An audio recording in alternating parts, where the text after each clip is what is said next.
মিশোত হয়তো আপোনালোক সকলোৱে শ্বপিং কৰি পাইছে, কিন্তু গম পায়নে যে মিশোৰ পৰা আপুনি টকাও উপাৰ্জন কৰিব পাৰে, তাকো ঘৰতে বহি কোনো ধৰণৰ ইনভেষ্টমেণ্ট নকৰাকৈ। যদি আপুনি এগৰাকী গৃহিণী হয়, ঘৰৰ কাম এৰি আপুনি বাহিৰত গৈ কাম কৰিবলৈ আপোনাৰ অসুবিধা হয়, তেনেহ'লে আপুনি ঘৰতে থাকিও কাম কৰিব পাৰে। শ্বপিং কৰাৰ লগতে আপুনি টকা উপাৰ্জনো কৰিব পাৰে, তাকো আনলিমিটেড টকা আপুনি উপাৰ্জন কৰিব পাৰে। যদি আপোনালোকে সেই কথা গম নাপায় তেনেহ'লে ভিডিঅ'টো শেষলৈকে চাব পাৰে। মই ভিডিঅ'টো সেইসকলৰ কাৰণে বনাইছোঁ যিসকলে গম নাপায় যে কেনেকৈ মিশোৰ পৰা উপাৰ্জন কৰিব পাৰি। আমি সকলোৱে ভাবি থাকোঁ যে এটা বিজনেছ ষ্টাৰ্ট কৰিব লাগিছিলে, কিন্তু 1 টকাও মোৰ হাতত নাই, কেনেকৈ মই বিজনেছটো ষ্টাৰ্ট কৰোঁ। কিন্তু মিশোৰ জৰিয়তে আপুনি 1 টকা ইনভেষ্ট নকৰাকৈ আপোনাৰ সেই বিজনেছটো আপুনি ষ্টাৰ্ট কৰাৰ লগতে আপুনি আনলিমিটেড ইনকাম কৰিব পাৰে। তেনেহ'লে মই আজি আপোনালোকক জনাব বিচাৰিছোঁ মিশোৰ জৰিয়তে আপুনি কেনেকৈ টকা উপাৰ্জন কৰিব পাৰিব। তেনেহ'লে মই মোবাইলৰ স্ক্ৰীনখন মই অন কৰিছোঁ, ভিডিঅ'টো শেষলৈকে চাই থাকিব। আপোনাৰ মোবাইলত যদি এতিয়াও মিশো এপটো নাই তেনেহ'লে আপুনি প্লে ষ্ট'ৰৰ পৰা ডাউনলোড কৰি ল'ব প্ৰথমতে। এতিয়া মই মিশো এপছটো অ'পেন কৰিছোঁ আৰু ইয়াত বিভিন্ন ধৰণৰ প্ৰডাক্ট আছে। আপুনি যিটো প্ৰডাক্টে আপুনি ৰিচেল কৰিব বিচাৰে সেইটোৱে আপুনি ৰিচেল কৰিব পাৰে। ধৰি লওক আপোনাৰ এটা প্ৰডাক্ট পচন্দ হৈছে, ভাবিছে আপুনি এইটো ৰিচেল কৰিম, তেনেহ'লে প্ৰডাক্টটো আপুনি চিলেক্ট কৰিব। চিলেক্ট কৰাৰ পিছত আপুনি এইটো উইচ লিষ্টত আগতীয়াকৈ ছেভ কৰি ল'ব। তাৰপিছত আপোনাৰ কাষতে যিটো শ্বেয়াৰ বাটন আছে, শ্বেয়াৰ বাটনটোত ক্লিক কৰিব। তলতে আহিব ডাউনলোড ফটোজ। ডাউনলোড ফটোজ কৰাৰ লগে লগে আপোনাৰ সেই কেটেগৰী প্ৰডাক্টটোৰ গোটেই ফটোখিনি আপোনাৰ গেলেৰীত ডাউনলোড হৈ যাব। তাৰপিছত আপুনি ফেচবুক একাউণ্টত যাব লাগিব। অকল ফেচবুক বুলিয়ে নহয়, আপোনালোকে হোৱাটছএপ, ইনষ্টাগ্ৰাম সকলোতে আপোনালোকে শ্বেয়াৰ কৰিব পাৰে। ফেচবুক একাউণ্টত যোৱাৰ লগে লগে আপোনাৰ যিটো মাৰ্কেট প্লেচ বুলি অপশ্যন আছে, মাৰ্কেট প্লেচত গৈ আপুনি চেল অপশ্যনটোত আপুনি ক্লিক কৰিব। তাৰপিছত আপুনি আইটেমত ক্লিক কৰিব। আইটেমছত ক্লিক কৰাৰ লগে লগে আপোনাৰ এখন ডাঙৰকৈ চাৰ্ট আহি যাব। আপোনাৰ এইখিনি গোটেই চাৰ্টখন আপুনি ফিল আপ কৰিব লাগিব। ফাৰ্ষ্টতে আছে এড ফটোজ। আপুনি যিখিনি ফটো ডাউনলোড কৰিছিলে সেই ফটোকেইখন আপুনি তাত এড কৰিব লাগিব। আপুনি ইয়াৰ 10খনলৈকে আপুনি ফটো এড কৰিব পাৰে, যিটো প্ৰডাক্ট আপুনি ৰিচেল কৰিব বিচাৰে। তাৰপিছত আপোনাৰ ফটোকেইখন এড কৰাৰ পিছত আপোনাৰ ইয়াতে ডেছক্ৰিপশ্যন আহে, আপোনাৰ কি প্ৰডাক্ট হয়, টাইটেলটো লিখিব লাগিব। আপুনি যিহেতু কুৰ্তা ছেট আপুনি ৰিচেল কৰিব বিচাৰিছে, কুৰ্তা ছেট লিখিব লাগিব। তাৰপিছত আপুনি প্ৰাইচটো আপুনি নিজে ভৰাব লাগিব। তাৰপিছত আপুনি কেটেগৰীটো ভৰাব লাগিব। কেটেগৰীটো উমেন ড্ৰেছতে পৰে। আৰু কণ্ডিশ্যনটো আপুনি নিউ বুলি চিলেক্ট কৰিব। তাৰপাছত যিটো ডেছক্ৰিপশ্যন বক্স আছে, আপুনি তাত প্ৰডাক্টটোৰ বিষয়ে অলপমান ডেছক্ৰাইব কৰিব লাগিব। যেনে ধৰক কেছ অন ডেলিভাৰী আছে, আৰু আপোনাৰ যদি কিবা অসুবিধা হয় তেনেহ'লে আপোনালোকে ইজিলি ৰিটাৰ্ণ কৰিব পাৰিব। তাৰ লগতে আপোনাৰ প্ৰডাক্টটো বা যিটো কুৰ্তা ছেট আপুনি ৰিচেল কৰিব বিচাৰিছে সেই কুৰ্তা ছেটটো কি ফেব্ৰিকৰ হয়, ফেব্ৰিকটোৰ নাম লিখিব।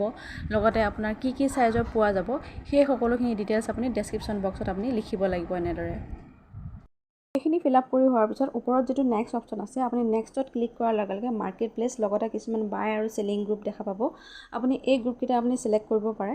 চিলেক্ট কৰা এইটো মানে যে সেই গ্ৰুপকেইটা বা পেজকেইটালৈ আপোনাৰ এডভাৰটাইজটো গুচি যাব, আৰু সেই পেজবোৰত বা গ্ৰুপবোৰত বহুতো মেম্বাৰ থাকে। সেই মেম্বাৰবোৰে যদি আপোনাৰ প্ৰডাক্টটো পচন্দ হয় তেনেহ'লে সেই প্ৰডাক্টটো কিনিবৰ বাবে আপোনালৈ মেছেঞ্জাৰত মেছেজ কৰিব, আৰু আপুনি সেই কাষ্টমাৰজনক আপোনাৰ প্ৰডাক্টটোৰ বিষয়ে সবিশেষ জনাব লাগিব। তেখেতে যদি বস্তুটো কিনিবলৈ ইচ্ছা কৰে তেনেহ'লে আপুনি তেখেতৰ সম্পূৰ্ণ এড্ৰেছ, নাম, ঠিকনা, ফোন নম্বৰ এই সকলোবোৰ লৈ ল'ব। লগতে যদি কাপোৰ হয় বা জোতা চেণ্ডেল হয় সেইবোৰৰ চাইজটো লৈ ল'ব, বা কি কালাৰৰ তেখেতে ল'ব বিচাৰিছে সেই গোটেইখিনি কনফাৰ্ম কৰি লোৱাৰ পিছত আপুনি মিশো এপছত গৈ নিজে সেই বস্তুটোৰ আপুনি অৰ্ডাৰ কৰিব লাগিব। আৰু এতিয়া মই মিশো এপছত গৈ কেনেকৈ অৰ্ডাৰ কৰে মই দেখাই আছোঁ। যেতিয়া মই উইচ লিষ্টত সেই প্ৰডাক্টটো থৈ দিছিলোঁ, এতিয়া মোৰ বিচাৰিবলৈ সহজ হ'ব, সেইকাৰণে মই ডাইৰেক্ট উইচ লিষ্টতে যাম। উইচ লিষ্টত যোৱাৰ লগে লগে মোৰ প্ৰডাক্টটো মই লগে লগে পাই গ'লোঁ। আৰু এতিয়া তেখেতে কোনটো চাইজ ল'ব বিচাৰিছিলে, এম চাইজ ল'ব বিচাৰে, গতিকে মই এম চাইজটো চিলেক্ট কৰিলোঁ। লগতে বাই নাও কৰিলোঁ। বাই নাও কৰাৰ পিছত আপোনাৰ এড্ৰেছ দিবলৈ আহিব, চিলেক্টেড ডেলিভাৰী এড্ৰেছ। গতিকে ডেলিভাৰী এড্ৰেছত আপুনি এড নিউ এড্ৰেছ কৰিব। এড নিউ এড্ৰেছ কৰাৰ লগে লগে তাতে আপুনি তেখেতৰ সম্পূৰ্ণ এড্ৰেছটো লিখি দিব লাগিব।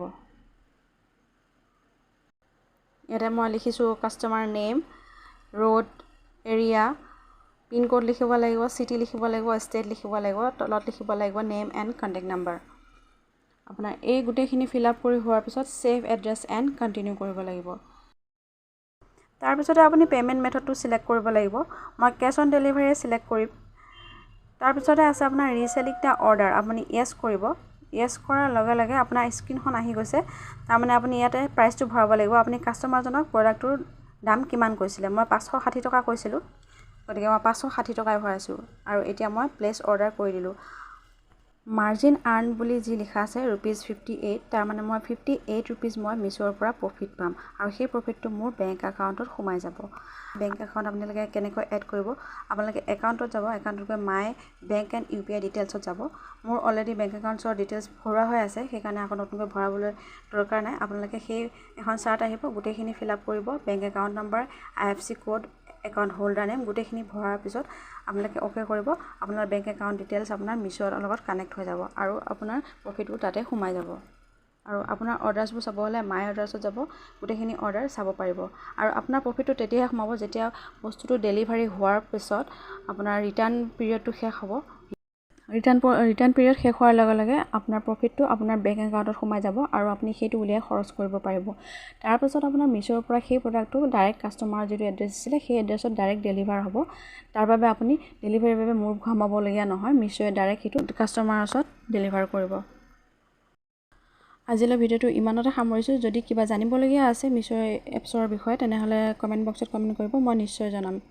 আজিলৈ আহিছোঁ, ধন্যবাদ।